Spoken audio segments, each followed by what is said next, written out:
shows up, we're on.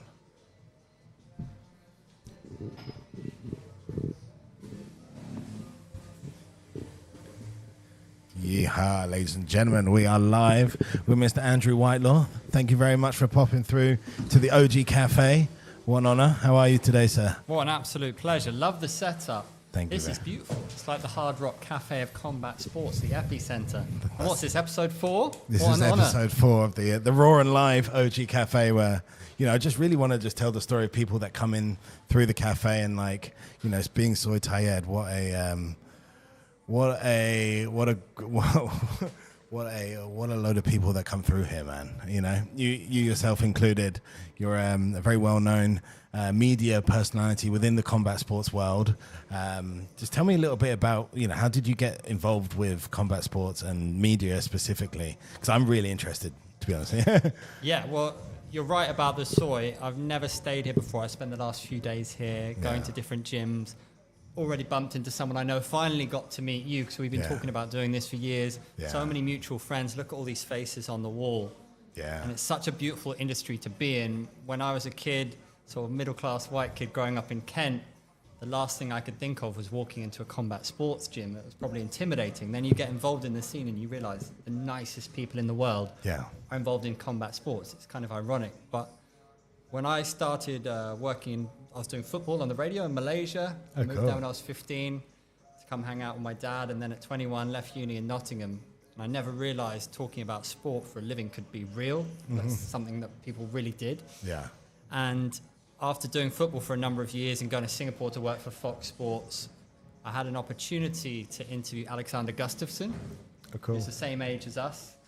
And I did a face-off with him. I did that proper new guy to media thing. I was like, can we have a face-off, please? Got proper buzz out of it. And I watched Jones versus Gus 1, which is my all-time favorite fight, and proper goosebumps. And, you know, my mum was a drama teacher. So the theater of the UFC, of MMA, I'm a football fan, and occasionally you get a World Cup final or a last-minute winner, and it's pure theater. But as a storyteller, the theater of MMA I was in. I was like, okay, and I can interview these people. And tell you what, if you've ever seen a footballer being interviewed, it is incredibly dull. They don't say anything. But if you interview a fighter, wow, it's very, very special. So from that moment, going to Fox Sports, they had the UFC rights, and I said, guys, what are we doing with this? A lot of people in the office, and this is going back 15, almost 20 years. No, everyone had heard of the UFC, but it was still a very scary foreign concept to mainstream people, right? It was still called cage fighting back then. Yeah, it was still a subculture. And I went and I said, look, if you let me do this on office time, there's this guy called Conor McGregor fighting. Let me go and cover it. You don't have to do anything. Just let me go and cover it. And I arrived in Las Vegas and they said, oh, you're Fox Sports. Do you want to interview Dana White? Said, yes, please. Yeah, I definitely do. So, you know, we were at the Conor Khabib fight. We were backstage during the brawl. We were, you know, it was an adventure. And did you get to interview Dana? Yeah, and interviewed Conor, and I was there for the press conference, and it was buzzing. And the deeper you get into it, you know, I was a young producer. Then I started doing my own little 1-minute fight news show. I had a phone-in show on the radio, doing this kind of stuff. I'm usually sat where you're sat. So as you know, as it happened to you, you get deeper and deeper into it, and you fall more in love with it, and you meet all these different characters. Man. What a sport. Yeah, man, what a world it is, right? It really is. Like, I would never have thought that just starting a T-shirt company as it was back then, Big Gees and Rash Guards, that I would have got involved with media. I would have been sat here interviewing someone like yourself. So it is a wild ride wherever you end up in combat sports. I mean, just imagine the ride of being a professional athlete. For example, the highs, the lows, the trials and tribulations. Even I see, like, working with them. Like, it is just, wherever you are in the ecosystem, it is a wild ride because, one, it's so new. You know, MMA as a sport was only recognized in this country in 2024, you know? So, like, and globally, like, okay, the UFC's been there, but socially it wasn't accepted 20 years ago. Right now it's going to be on the White House lawn. That's front and center of the world. So that's quite a switch up, right? Yeah, massively. Yeah, it's been a journey, hasn't it? And we've seen the sport change. I've gone back and looked at the UFC before I was ever watching it. When you look at UFC 1, it's a different world. It's like something out of a movie, isn't it? And We've seen a lot of evolution, a lot of change, and now, I mean, just this cafe, right? Just this street, I think, is a reflection of the evolution of the sport. Look at Muay Thai and how that's evolved. I mean, it was just probably, Tiger Muay Thai 20 years ago? And rubber trees. Yeah, nothing. Yeah. And now, everybody's wearing OG around the world. And everybody, my grandmother's heard of Conor McGregor, right? Yeah, You know, man. people talking about it at the water cooler or whatever you want to call it. So There's definitely that explosion of MMA, and I guess what a great time to like be a part of it, right? You've obviously seen the before, and now the current, which is like I believe that explosion phase or growth phase of the sport in general. I mean, you're working with M2 MMA as well, right? Can you tell us a little bit about your work with them? I've seen them out here. They put on 2 really, really cool events out here. What are you doing with them? And tell us a little bit about that. yeah, so after the Fox Sports thing, I went to FIFA, and now I'm freelancing. I'm head of media for M2 MMA, which is an absolute dream because I'll be honest with you, I have that degenerate side of me. I love Letway. I've commentated Fight Circus, all facets of combat sports, from entertainment to boxing, you know, to the art form. I love. We all love what we love. But this is a wild sport. It's a dangerous sport. So with M2 MMA, the primary concern is looking after fighters, looking after their safety, looking after their brains, but also using data and AI to do that so that we maximize the performance of athletes as well, because a lot of stuff in this sport is still done on paper. It's still very old school, and a lot of the thinking is super old school. So it's about bringing it into the modern era. The trouble is, in martial arts, a lot of fighters are too tough for their own good. Yeah. And it's not just about not admitting whether you're concussed or whether you're not right to be in there. It's about knowing whether you're at your best physiologically to be sparring that day. So we're building a data platform at the moment, which is super exciting. Got some massive names on the advisory board. This platform is basically going to bring the combat sports community together in a centralized location so that you know if you're at your best, rather than saying, I feel good today, I feel bad today. Yeah.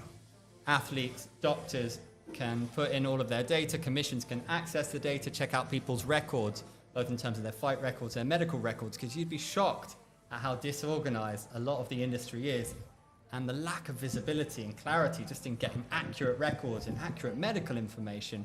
It's mad when we compare it to like the NFL. Yeah, for sure. I mean, I've seen that like in even just in structure of like events, you know, like anyone can put on an MMA event around the world. Before they were like, you spoke to Tolly, right? Was it you and Tommy. Tolly Plested? Oh, Tolly, yeah. Did you Chris guys Cannon. with Chris? Yeah. Like, I interviewed him once, and he was telling me about the old school MMA events where, like, you know, like the hand wrapping was dodgy, or that there was like dodgy referees. It was backyard shit. It really was. Whereas now there's like legit federations. There's like people trying to like, you know, promote, you know, be it brain health or be it like fighter mental health even. You know, there's a lot more love and care coming to this like sport and industry, which I guess with NFL football, that was there many, many years ago, right? Yeah, 100%. MMA is a young sport, like you said. And I mean, I'm not a doctor, so I want to be careful about how much medical 1 second. chat I Can you speak. turn it down a bit? But Yeah. if you think about it, just shining a light in someone's eyes and being Yeah. like, he's good to go, he's not good to go. The sport and the athletes deserve better than that. Yeah. But like I said, I think the focus is very much on performance and not just making sure that fighters are safe and protected. It's making sure that they're at their best. Weight cutting, for example. I hate weight cutting. Yeah. I think it's the most irritating part of our sport. Not only have we seen like fighter A, fighter B just destroy themselves on the scale and then weigh virtually the same when it comes to fight day, but we've seen seriously big fights fall off, main events fall off, millions of dollars lost. And if fighters were able to apply data, apply technology, put the information in, and they would have a much better time knowing what their optimum weight is, and we wouldn't see this. I don't like to see dangerous weight cuts, and I don't like to see fighters not at their best, and I don't like to see fighters look like they're on the death's door on the scale. It really irritates me. Yeah, but then these fighters know that there's such an advantage of like, you know, cutting 8 to 10 kilos rather than 3 to 4, right? There is such an advantage in the power with, like, if you are heavier than the other guy. So I guess that's what they're playing with, right? Like, Look, weight cutting is always going to be a part of our sport. I'm just talking about using data and using science to make sure you're at your optimum weight. Look at Jonathan Haggerty, the difference of him from a flyweight to a bantamweight. He was a different man. It almost looked like he had a superpower. Nico Carrillo killing himself at bantamweight, knocked out by Nabil Anand. Now look at him. He's got gold around his shoulder because he's so much better as a featherweight. Now, you should be able to use the science, figure out your physiological data to tell you this is how much weight I can cut and still be at my best, right? And is that the kind of platform M2MMA is going to be providing? 100%. Awesome. It's time. It's time. It's been time. The thing is, with this vast amount of data previously, people were not able to collate it and derive what you need to derive from it. Now with AI, the sky's the limit on what you can do. The potential is absolutely massive for this project. So it's great to be a part of it and do something good for the sport, do something good for the fighters, because we as fans have taken so much pleasure from watching these warriors absolutely destroy each other in the ring, score incredible highlight reel knockouts. It's only right that fighters are taken care of. And when fighters are at their best, the fans benefit as well. We all benefit. Yeah, massively. Massively. I think that's, it is really cool to see that there's an organization that is going kind of fighter first, be it like, you know, having a leading with that kind of, that flag of, you know, we're looking after your health and safety, but also you did put on 2 really cool, exciting events. So, you know, there is, there's the fun side too, right? It's not. Yeah, that's how I got into M2 MMA. Honestly, I was the commentator and I was doing the in-ring interviews. I had so much fun doing it. There were some bangers. And what was so cool is bringing everyone you know together, right? Everyone from Phuket. There's so many world-class gyms here. And sometimes they don't all get along. There's a little bit of politics. And then sometimes they do. It's super cool when you see something bring everyone together. Like you look at the posters outside here. You've got gym versus gym. You've got every community all coming together, and they all come out on a fight night, and you all get to display your hard work. But that M2 MMA was fantastic. So you saw UFC fighters in the corner, one championship rising, guys competing as well. And it's sort of, there was a great atmosphere of positivity, some really cool fights. Muay Thai on there, Muay Thai world title on there, MMA on there as well. It's quite cool to see a couple of the fighters there now fighting on one championship as well. You know. Yeah, Michael Baranov, who's fighting down at Tiger. He just got a really good kickboxing win, made his lightweight debut. Awesome knockout, wasn't it? Yeah, third round knockout. Bang. Get in there, Michael. And he was, 21, 22 when he fought for M2 MMA. So it's great to, because we're not the UFC, but we're here to give people a platform. But primarily, we're not a fight promotion. We're a technology company that puts on fights. I mean, the next fight show that we do will be to test the technology that we're working on, because we're working on mouth guards, shorts, all to do with measuring the data to make sure that the sport is more efficient, safer. The data is key. Data is everything for M2 MMA. Awesome, man. That's really cool to see that, like, there are people and companies looking at this sport in such a complex way, right? Like, data is complex, especially when you start like recording vast amounts of data, you know, big data, and then trying to, you know, query it basically. What you got all of this data? What does it mean? You know, that's where the magic part comes, right? You know, you've got his punch data or his health data or his whatever training data. What can we derive from that, and what can we either, you know, score it against? Be it like, you know, this is where you should be and this is where you are. Or versus like, you know, giving advice, or you need to do X, Y, Z instead. I guess that's where the AI magic can definitely help and come in. 100%. I'm still learning a lot about it, because throughout my life, like I said, my mother was a drama teacher. I've done everything in my life I've done on feeling, on relationships, and very little on data, which I could probably benefit from, because I think everything in life is about balance, right? You've got that side of the brain, the sort of creative, romantic side, and then the data-driven side. And I think when you can marry the two, you've got magic. For sure, massively. And the emotion and feeling side of fighting is just like, it's there for everyone to see, right? I think that, the data side is something that needs to catch up massively, you know? I mean, they're definitely doing it. Look at PFL. It's called the smart cage.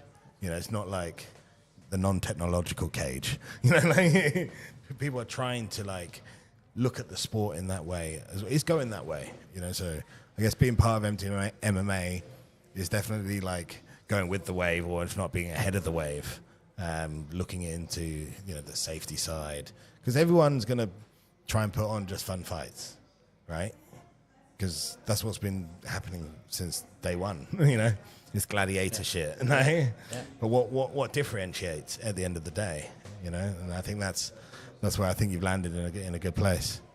Also, matchmaking. I think if you want to see good fights, I mean, how many times do we see padded records in boxing? That's one of the biggest criticisms of boxing, that you get a guy that you want to build, and that's what Zuffa have been criticizing Matchroom and the like of doing, or the traditional school of boxing, that they've got a star, they want to build, you give him 10 cans, get him to 10-0. That's what Zuffa's fighting against. Now, I don't know what you think of what you've seen from Zuffa so far. Me and Chris have been debating it a lot on our podcast. But it's interesting because ultimately we want to see good matchups, right? Yeah. Styles make fights. It's another thing we're doing on the platform, because when you have all that data, we should be able to derive a percentage of how good of a matchup this is on paper when you take in all of the data, the records, the medical records, the height, the weight, everything. You should be able to see, okay, this is a very good matchup on paper. Statistically, this is bang on. And the possibilities of that are huge. Yeah, massively. And I think, like, when you start getting that deep into, like, the data side of things and the probabilities of things, then it becomes, like, opens doors for many other things to be spoken about, It really does. We won't 100%. Talk about that here in Thailand. Quite interesting. Very interesting. Yeah, for sure. What, for you, is the reason that you love martial arts? Me, I just believe martial arts can change anybody's life. Yeah. At any stage in your life and at any level that you're in your life. So martial arts I've done throughout my life. Started off with judo and then got stuck with Kuksul 1, which is a Korean martial art, which is very interesting. I'm really good at nunchucks. Really? Yeah. Hidden talent. Awesome. But then did a bit of taekwondo, then I found rugby, and I was like, yeah, this is like that was enough to, like, kind of tick my aggression box as a kid. And I got kind of, call it stuck in rugby. But what was your position? Loose head prop. Yeah. 20 years. Nice. I played.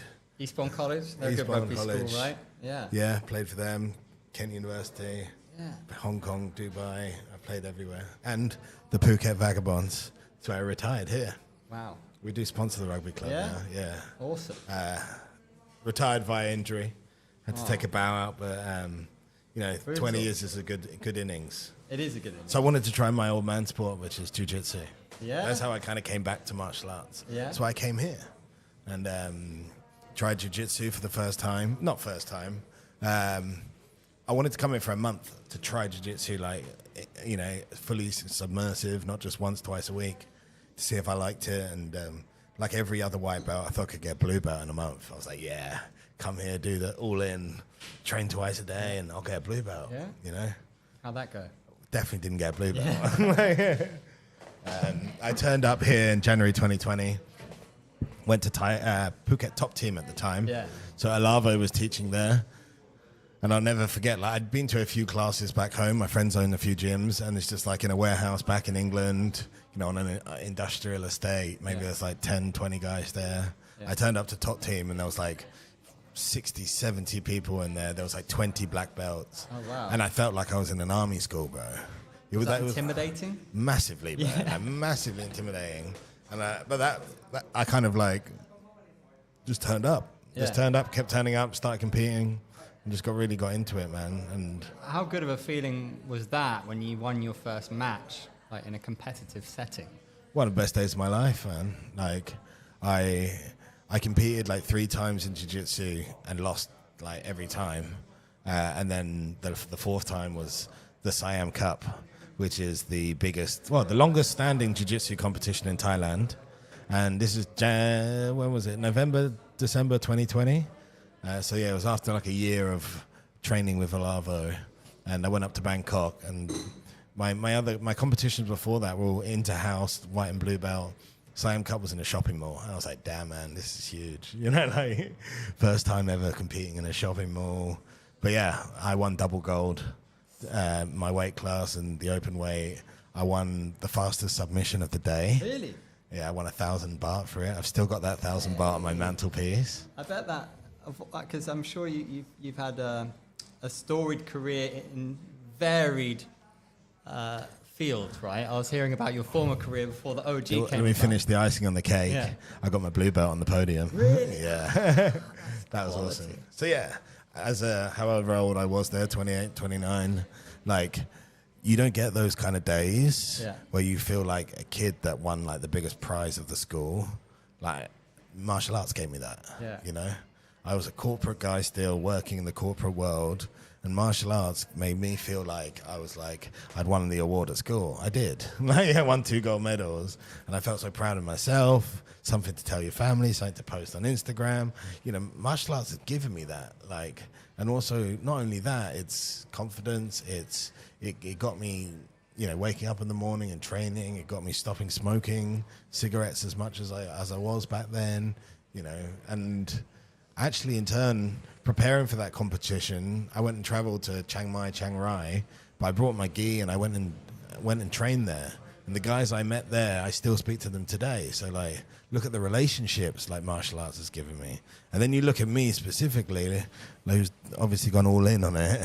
Look at like with the business and everything, you can see I've only done this because I started martial arts. And you can see what it's given me, you know? So yeah, I think martial arts is the seed. And it's up to you, like, how much you want it to grow inside you. And, like, you know, and that's why, like, with the brand, like, our whole, you can see this as support next gen, support the next generation.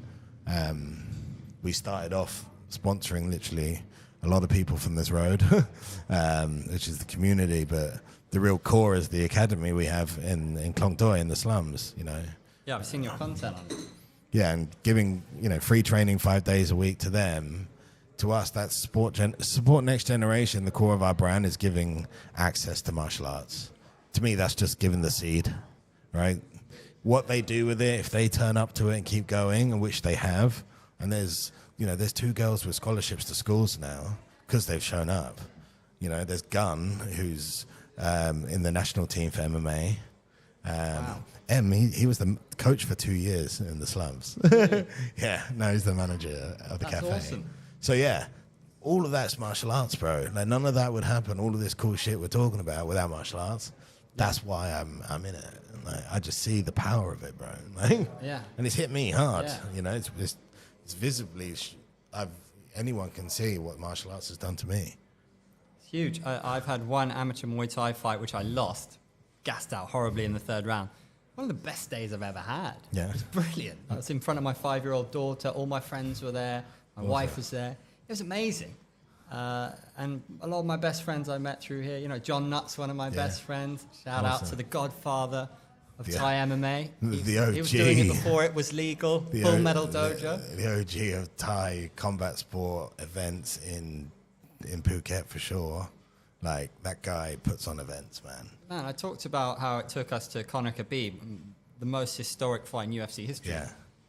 We had our show when I was at Fox. I brought John to Fox, and he was the guy in the jacket. Mm-hmm. He was the analyst, the professional, talking about the UFC. Guy's an absolute character. Look him up if you don't know who John Nutt is. 2 versus 1, that viral clip, fought 2 dudes while wearing a waistcoat. Yeah, what a man. legend. Soccer kick to the head. But with him, man, we went to Myanmar. We did World Lightweight Championship. He was the man in the middle. I was commentating like in the heart of Myanmar, like the Cayenne State, some of the baddest Lightweight warriors of all time. We were doing Lightweight during the pandemic, you know, alongside some of the best commentators in the world. Did bare knuckle stuff with him, BKFC when it came to Thailand, and then we got our show sponsored by Chang, Eat, Play, Fight, $250,000. We're laughing. Our job is to shout out Chang Beer. Dream come true. We did Conor versus Cowboy. It was amazing. And then the pandemic hit. We had 4 more episodes planned. But it's brought us some pretty cool places. Cambodia. Wow. We've had some adventures. And again, like friendships. It's game-changing. Yeah, man, for sure. And yeah, like I guess just like martial arts on this road is just like you can see it in everybody that goes training, be it like a professional to like a fat guy that's just here to like improve himself, to you know, a guy with kids, to a you know, like a young gun kid that's just traveling. You know, everyone like kind of bonds because they're here to improve themselves. Like any martial art humbles you at the start, right? 100%. You know, you get beaten down before you can beat up people up. You know? Do you remember the first time you ever did Muay Thai? I remember trying to stand in front of the mirror, and I just didn't feel right. I didn't know how to stand, and I just felt so awkward and weird.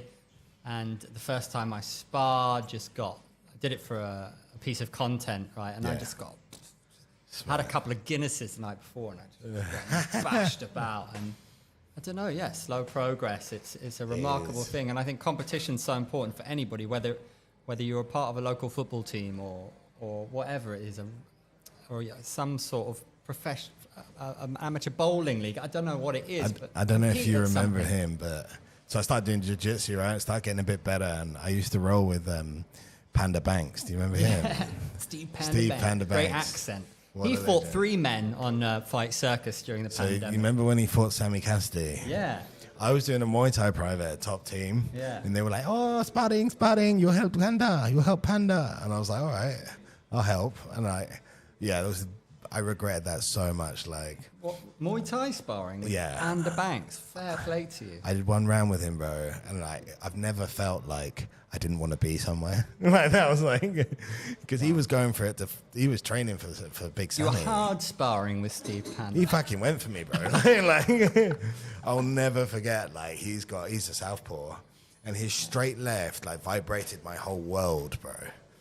Of the Panda, that is. And I remember the guy, and I was covering up that, the guy being like, 2 minute. I'm like, nah, bro, I don't want to be here.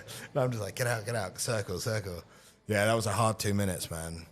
Well, that's another thing that's wild about this sport, right? I talked about being from a football background. Yeah. And I've been to some cool places with football. I've been to some World Cups. But you're not going to be in the same room as Lionel Messi, you know, training with him, right? Ever. Yeah. But in martial arts, not only do you have an opportunity for us to interview some of the greats, work with some of the greats, you're in the same room as world champions. I mean, Panda Banks was a WBC Muay Thai world champion. Yeah, man. I mean, for my amateur fight, I had Amin Azeri, Omnoy Stadium world champion in my corner, along with Mohamed Sirsarani. He won the King's Cup. Yeah, he won the King's Cup. I think he won an Isuzu Jeep. I don't know if he actually got to take it home. But he definitely won it. Like, he won the photos. Fight. Great photos. Yeah, shout out to Amir. Again, like, he's got this beautiful gym, Pantera Combat Conditioning. You should definitely check it out in Kuala Lumpur. Mate, we just made some really cool merch with Pantera, like OG Pantera tops, Muay Thai shorts. Like, they look really cool, man. They're absolutely beautiful. I remember when Amir was talking about having his gym, he was always dreaming about it. And seeing it come to fruition, he was inspired by this Brooklyn basement with red lights, and he showed me the images. Yeah. And now if you go to KL, you'll see the red lights, like great music, great training, properly technical Muay Thai style, great movement, mobility, but just an environment that you will not find in Malaysia, probably wouldn't find in Asia. Full stop. It's amazing. Awesome, man. I can't wait to go down, man. Yeah, 100%. Got to go visit Amir and KL for sure. I love Malaysian food too. Yeah. Can I ask you, because they say you shouldn't tell people your goals, but I'm loving seeing the evolution of this brand. I think this cafe, I mean, I don't think this is going to be the first OG cafe that we're going to see. It's great. So what's a dream that you're willing to share that you want to achieve?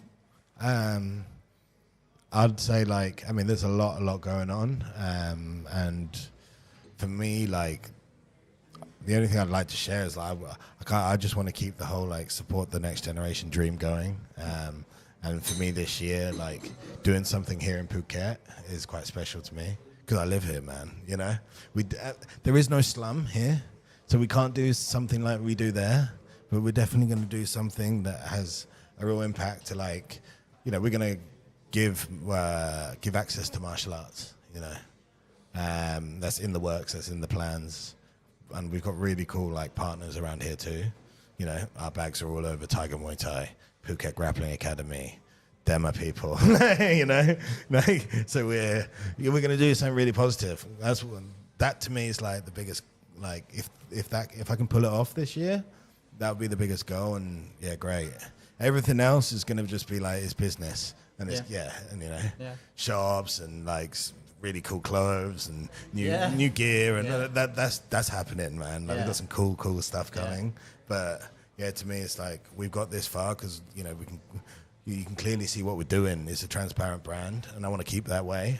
And as we grow, I want to do more. Like that's how it works, right? That's the plan. Yeah. Well, what a cool feeling seeing, what martial arts did for you. The way you talk about it, you see it in other people's eyes. You see it when they walk down the street here. Kids, when they get access to martial arts, like you said. I mean, I said to my kid, I sat my daughter down, and she's got her own mind. I said, we don't really push you to do anything. She's a star anyway. One thing that's non-negotiable is martial arts. You get to choose which one, but we love you too much. You need to learn how to defend yourself, and we're gonna insist on this. But do you understand why we're doing this? And she said, yeah, I understand. That makes sense. And I respect that. She's 7. Wow. So she gets it. So, that's good. What did she choose? Jiu-jitsu, or she'd done Taekwondo for 2 years. Oh, awesome. And now, we were at Bang Tao the other day, and it was raining. We were late for something. I said, do you want to go? She's like, no, we've come to train. I was like, yes, go. So we did a private together, which is brilliant. Amazing, and we're doing I was pushing her legs. She was doing the the sit-up thing, and we were just properly taking turns with the pad man. Wow. Crazy. To get to do that with your kid is just unbelievable. I mean, well, I don't have kids, so I would never know how to answer this, but would you be cool with her becoming a fighter? She went professional Muay Thai. That's a very difficult question. It's quite. I mean, that's a big thing for any parent, right? It's a very difficult question because I think it would be, especially being a girl, as a dad. Yeah, I think more than I think a boy. Context is everything, right? If she showed the aptitude that she was very good at it and understood the principle of hitting and not getting hit, then you might have to think about it. Broadly speaking, you don't want to see your kid doing something dangerous, but I really don't believe in people living their life wrapped in cotton wool either. Yeah. When you push yourself to do something scary, you can touch the sky. My in-laws thought it was very selfish that I had an amateur Muay Thai fight. They're like, you've got kids, what are you doing? You could get hurt. But I see it differently. And for my children to see their father doing something scary and brave and having a goal and sticking to it and not going out drinking and getting up early and training, for me, that should be huge for them to see. But you know what I think as well, though? It's amazing to show your kids also that you can lose in front of everybody. Get the fuck back up and go again. That, and I'm assuming they're going to come to the next one. Well, part of the reason I'm doing it is because my son is now 5 years, 3 years old, 4 years old. He'll still be 3 years old, but he'll be able to remember. I'm hoping. That's why I want to do a second one, because my daughter saw the first one this time. Amazing. My son will be there. And that's what it's about. Yeah. It's because you're all going to lose in life. Everyone loses, man. Can you get up and go again? And I think teaching kids that, and be it with martial arts at the beginning of their life, because at martial arts you just get swept on the floor, you just get punched, you do get beat down, and you got to keep turning up, and it's not all rainbows and hugs and niceness at martial arts. Is a lot of pain sometimes too. Well, they say no pain, no Muay Thai, right? But do you think that this generation, because of all the information that's available to us, is learning a principle that's thousands of years old, that real gratification comes from some struggle and not just from easy pushing buttons, everything's given Massively, to you? man, for I sure. think we didn't maybe realize that as a collective as much as we do now. Yeah. Man.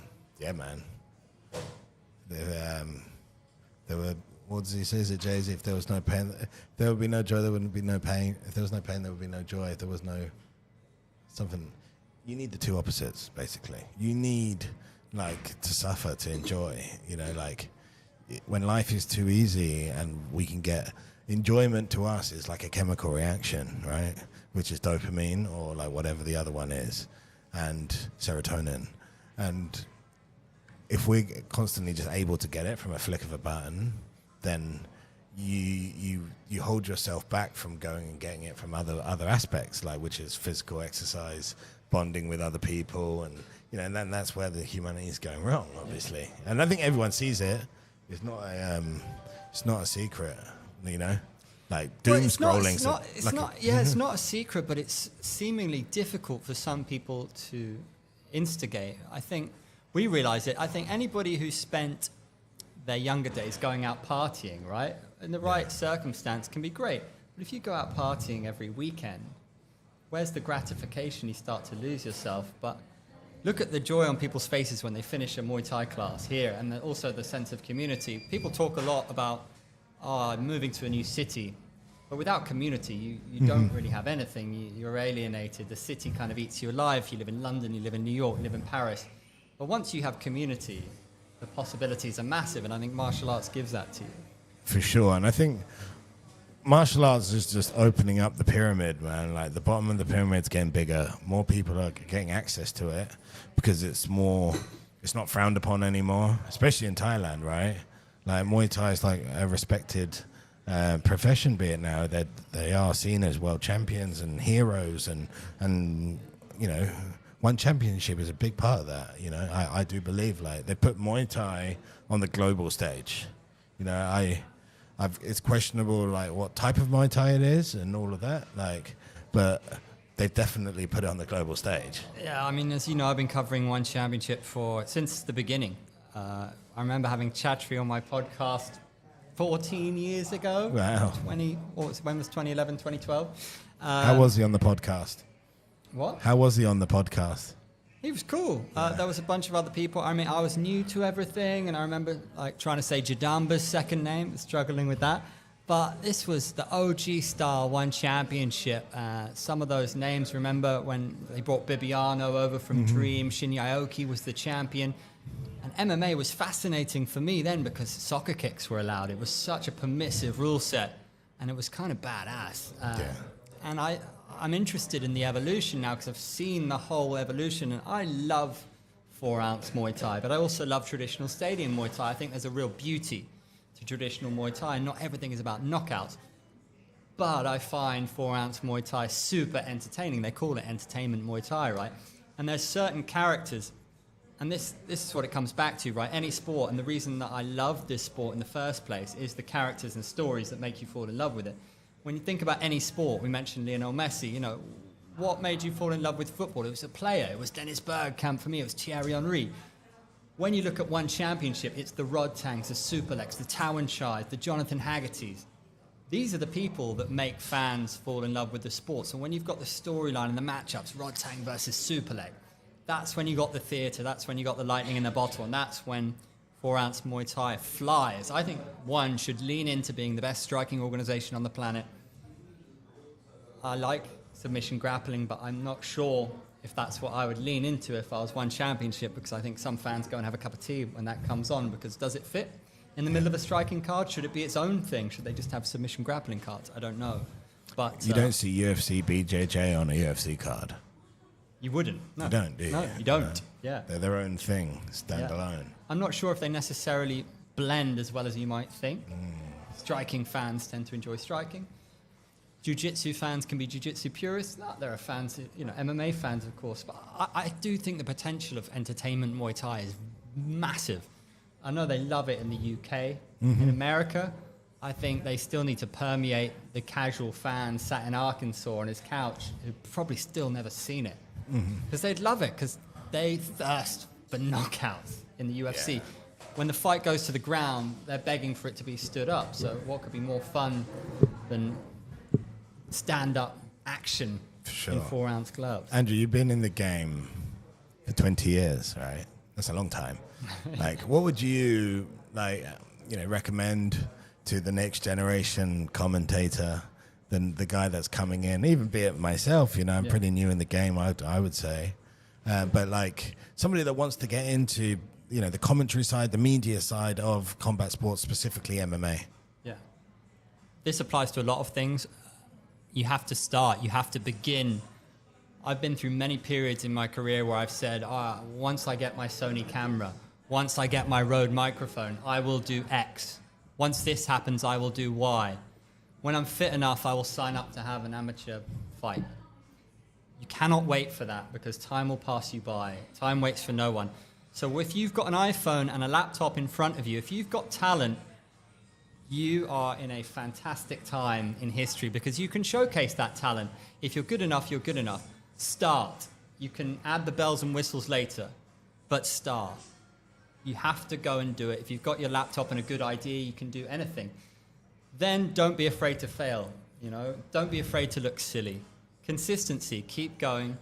And the other thing is relationships.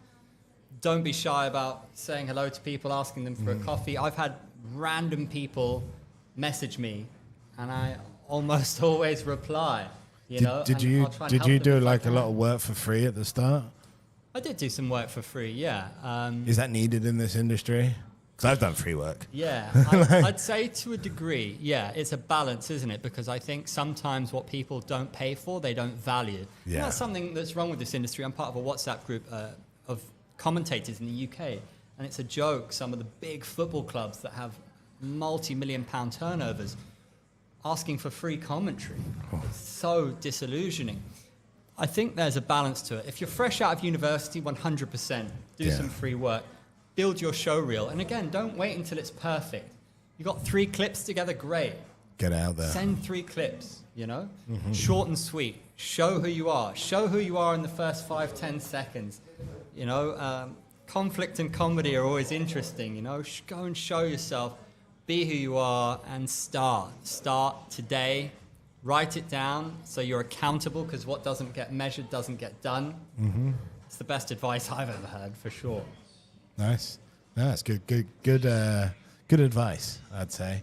It's it seems though like, to somebody, for myself, I kind of got into the media stuff because of the brand, and I was pushed into it, and obviously I was arms wide open, taking every opportunity I can get. But if I didn't have a brand, I'd feel like getting into it would be so difficult, because you go to any Muay Thai stadium, you're going to go to Bangla and be like, hey, mate, can I get the microphone and give this a crack? Like, you're not, are you? Like, maybe. Is that how you get there?